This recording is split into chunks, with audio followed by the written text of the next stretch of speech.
Да, може би фокусот на вниманието во кога се работи за светските случувања вчера беа Оскарите, но не е само тоа важно кога се работи за светот. Тука се колегите Срđan Ивановиќ и Дејан Андоновиќ да ги изанализираме оние посериозни работи или сте одлучивте да зборувате за Оскари денеска?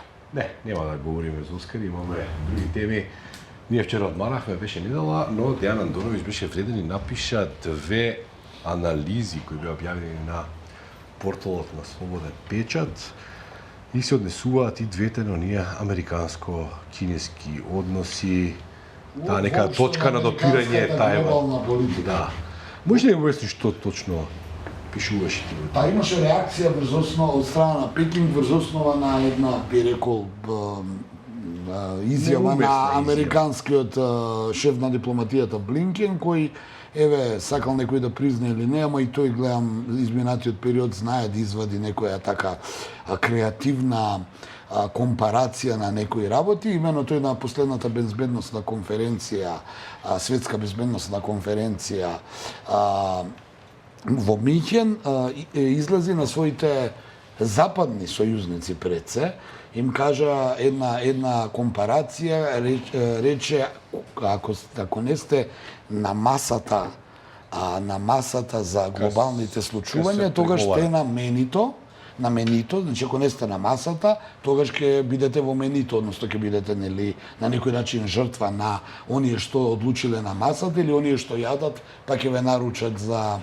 за услуга, алудирајќи на тоа дека Кина не е таму и алудирајќи дека Пекинг не сака да седне на масата, туку сака да биде во менито.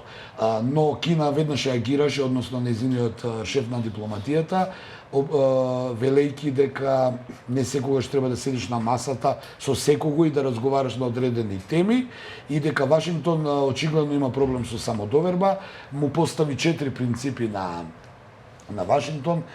Едно од принципите е секако дека САД мора да разбера дека и Кина постои, дека Кина глобален светски играч, ништо помалку не е од Вашингтон, дека Кина ги почитува сите оние договори со Вашингтон што ги има постигнато во изминатиот период, но Вашингтон не ги почитува оние за кои се обврзал. Тука некако е и Тајван и сето она што се случува околу Тајван. Имаат една кинезите секогаш имаат една примедба особено до Бајден, која велат едно говори, друго прави.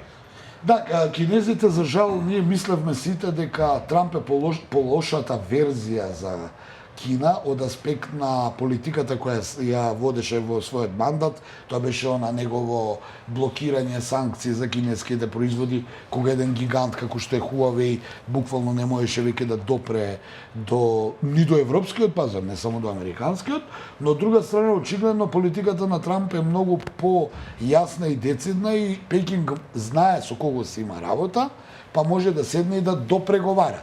Што се однесува до оваа администрација на Бајден, очигледно Пекинг, иако под превезот на тоа дека Бајден би бил помало зло за политиката на Кина, сепак на крај произлегува дека Бајденовата администрација направи повеќе штети на кинеско-американските односи него што тоа го направи Трамп, и покрај тоа што денеска администрацијата во Вашингтон има многу посериозни проблеми какви што се дели Украина, појасот Газа и многу други работи кои се случуваат. Да, значи во полнек на украинската криза, нели кога веќе оној пропаста на украинската армија веќе е видлива, тие нели на многу места се да попушта бедемот на фронталната линија кој беше утврден и не беше пробојлив 2 години. Така и баш токму сега и во нели полниот тек на кризата во Газа, значи секој момент очекуваме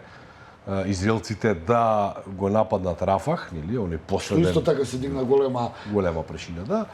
Американците како да Значи, американскиот стеден партнер, како да фокусот на своето внимание го насочува кон Кина, кон Тајван, кон тајванскиот теснец, кој Јужното Кинеско море. Голем дефокус. Како да ја остава Европа сама да се снаоѓа со нешто што ја мислам дека не може да се стави. Во контекст на тоа се и овие стравувања, оние што ги изјави Трамп изминатиот период, односно ги повтори од времето на неговиот прв мандат и се зголеми голема тензијата и во Европа. Зошто? Бидејќи веќе почна на голем број на политичари и на советници, геостратези, медиуми, сите во Западот да апелираат до своите оние влади, оние кои одлучуваат во нивните држави, да се подготвуваат што ќе прави ако се земе во предвид дека со излегувањето на Ники Хејли, Трамп ќе биде републикански И ако кандидат. победи, тој е велики, излезем од НАТО. Така. И сега овие луѓе бараат од нивните влади, од оние што нивните лидери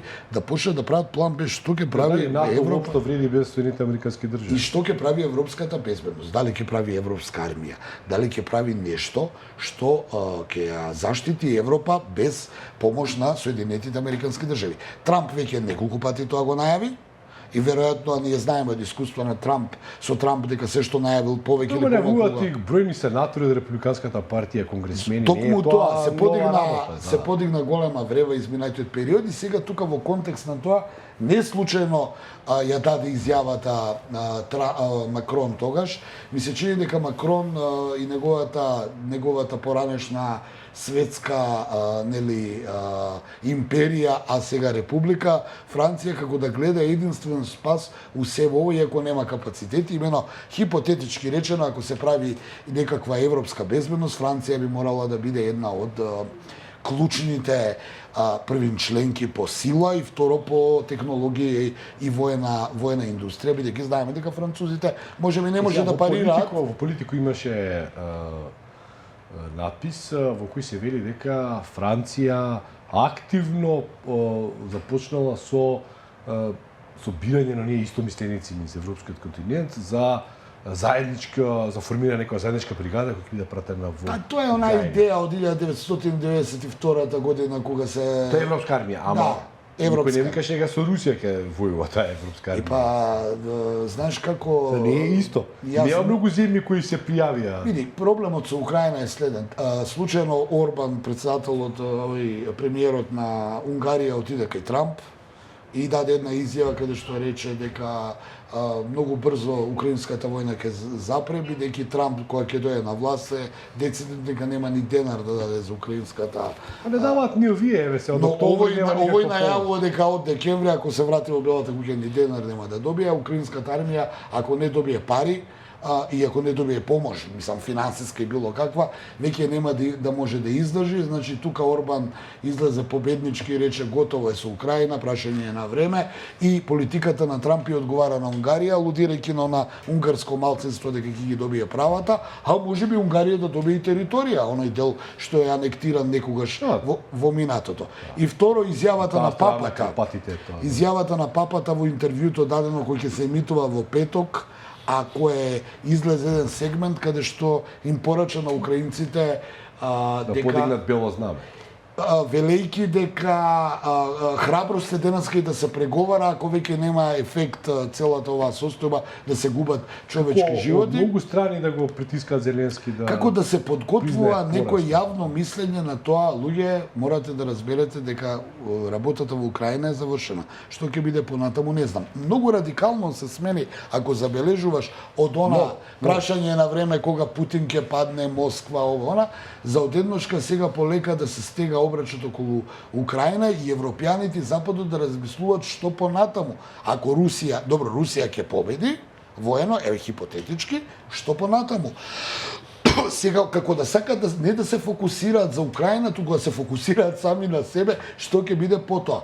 И покрај тоа што многу ми насмета дека Русија нема сила да оди. Таа работа кога ставиме Трамп и неговото Трамп, папата некако изврдува, го гледаме Макрон дека се обидува, Британија е замолчена, ја нема ако забележуваш. Нема, они беа најгласни беа, да. Од едношка нема, дури Борис Џонсон е виден викендов во Венецуела, што ли прави таму кај Мадуро, не ми е јасно, на никој не му е јасно, но едно ќе скратам. Очигледно нешто се менува, избори има во Русија, веројатно ќе биде Путин, избори ќе има во Соединетите американски држави, се поизвестно е дека Трамп може да биде повторно реизбран, морам вака сега да бидам внимателен и покрај тоа што гледајќи состојбите Речи се сум и уверен дека Трамп ќе победи, бидејќи едноставно се менуваат работите, луѓето веројатно се заморени од една политика, па бараат чаре во друга, може нема да гласаат за Трамп, ама ќе гласаат против Бајден. Значи, велам хипотетички се тоа, и тоа ја менува едноставно светската слика. Од друга страна, Кина внимателно молчи, ги гледа овие работи, ги коментира ова со менито и со ако не стана маса. Израел исто така, владата на Нетањаху изминативе 2 дена доби непријатни сигнали од Бајден и од администрацијата, значи како администрацијата на Бајден да ретерира во некоја подршка кон Израел. Во Мичиган и во Илиноис муслиманите не гласале за... Токму она што го не само муслиманите, туку и сите оние кои што се против ова што се случува. Имавме протести против во рамките на демократија. Израелската. Значи, можно е у наредниот период многу брзо да дојде до едно геостратешко поместување од состојбите на Блискиот Исток, именување на некакви граници, до менување на границите во Европа, значи во Украина, а и не знаеме, знаеш како иде тоа, секогаш има па спирала подоцна, као домино ефект, ако се случи ова, може се случи она. Не знаеме дали може би долго најавуваното Приднестровје и како се... И Гаузија. И може би и тие сега ќе побараат на ист начин да бараат права и дека им се загрозени правата. Значи Европа ми се чини во моментов... Председателката на Гаузија пред недела дена се сретна со Владимир Путин. Не е тоа случајно, мислам, сега во... Не, тие веројатно многу пати Тоа се православни турци кои живеат во Молдавија. Да им објасниме на гледачите нешто што и ние сме заклучиле. Тие многу пати се среќаваат, можеби, но никој не известува за тоа. Ама сега е тоа. А сега е помпезно известување од тие такви некои настани, што треба да како да се подготви јавноста за некои работи. Секогаш тоа порано или подоцна се случува така. И сега има нов ултиматум, мислам, од Азербејџан кон Арменија. Тоа далеко од спиране е.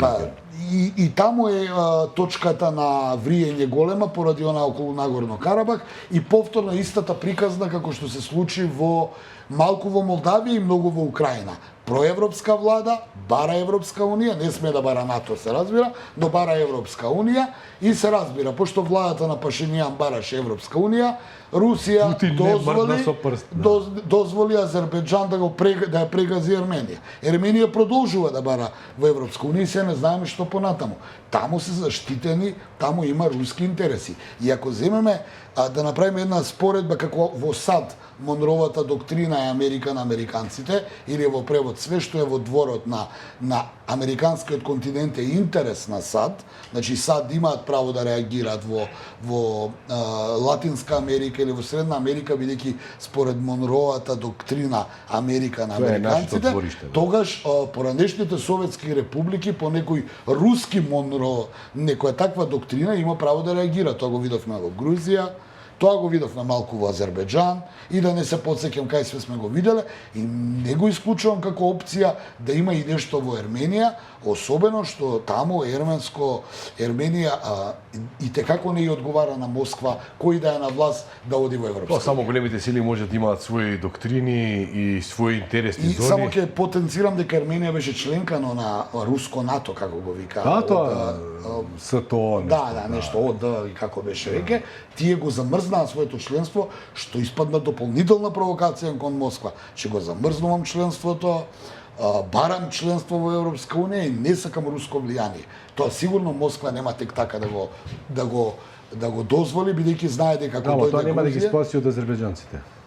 Па да, азербејџанците од друга страна, но повторно велам, некако се менува светот. Како овие пораки токму да ги сублимирам за крај.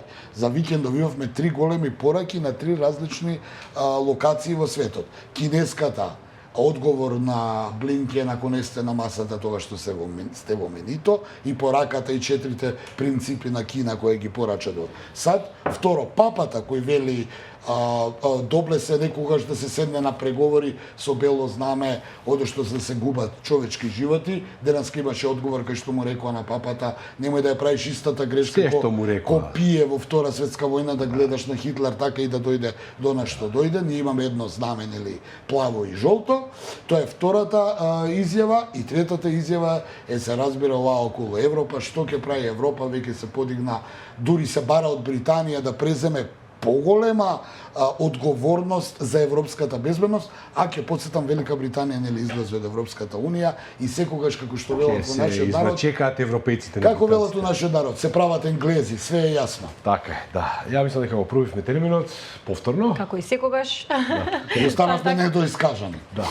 Утре имате простор веднаш повестите да се доискажете и секако да опфатите нови и значајни теми кои што ќе ги донесе следниот ден. Благодарам за денешната анализа кога се работи за светските случувања. Во продолжение, во Слободен печат фокус на внимание му даваме на високото образование, односно ако треба да дадеме оценка или да разгледаме состојбата на високото образование кога се работи за УКИМ, наша гостинка ќе биде ректорката на УКИМ, професор доктор Билјана Ангелова се извинувам, а мојата колешка Сонја Танеска ќе се обиде да ги излече сите одговори кога се работи за високото образование. Останете заедно со нас.